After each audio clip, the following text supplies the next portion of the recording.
მძიმე ზამთრის მოახლოებისა და საკვანძო ენერგოინფრასტრუქტურაზე რუსეთის მუდმივი თავდასხმების ფონზე უკრაინამ 16 ნოემბერს საბერძნეთთან ხელი მოაწერა შეთანხმებას ბუნებრივი აირის იმპორტის თაობაზე.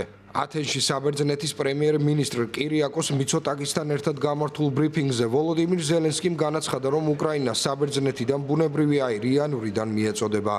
უკრაინის ლიდერმა დასძინა, რომ ათენთან მიღწეული შეთანხმება ითვალისწინებს ხმელთაშუა ზღვის ქვეყნის ინფრასტრუქტურის გამოყენებით ამერიკული თხევადი ბუნებრივი აირის ტრანზიტსაც.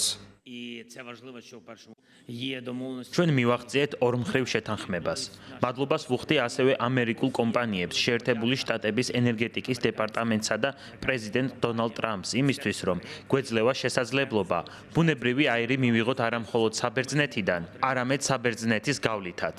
რადგან საბერძნეთს აქვს ასეთი გლობალური ინფრასტრუქტურა, ჩვენ ენერგიის მიღებას შევძლებთ ამერიკის შეერთებული შტატებიდანაც. ჩვენ კიდევ ერთხელ გამოვხატავთ მადლიერებას ამერიკის შეერთებული შტატების ხალხისა და პრეზიდენტის მიმართ.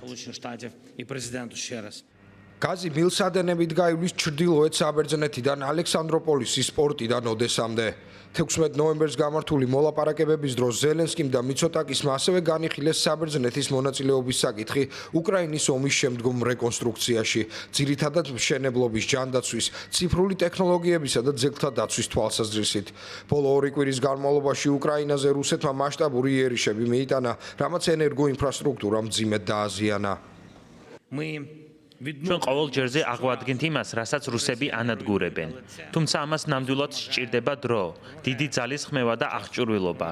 რაც შეეხება ბუნებრივ აირს, საჭიროა მისი იმპორტი, რათა შევძლოთ ჩვენი იმ წარმოების კომპენსაცია, რომელსაც რუსები ანადგურებენ. საბერძნეთთან შეთანხმება მნიშვნელოვანი ნაწილია იმ დიდი ენერგეტიკული პაკეტისა, რომელიც ჩვენ ამ ზამთრისთვის მოვამზადეთ, რათა უზრუნველყოთ უკრაინის ბუნებრივი აირით მომარაგება. ზელენსკიმ ასევე მოუწოდა საბერძნეთს შეიძინოს უკრაინული წარმოების იარაღი. უკრაინის ლიდერმა მადლობა გადაუხადა საბერძნეთს უკრაინის ევროკავშირში გაწევრებისა და რუსეთის წინააღმდეგ სანქციების მხარდაჭერისთვის. ათენიდან ზელენსკი 2022 წელს რუსეთის შეჭრის შემდეგ მეცხრე ვიზიტით ჩავიდა საფრანგეთის დედაქალაქ პარიზში. იგი პრეზიდენტ ემანუელ მაკრონთან გამართავს მოლაპარაკებებს, რომლებიც ზამთრის მოახლოების ფონზე უკრაინის თავდაცვის გაძლიერების საკითხს შეეხება.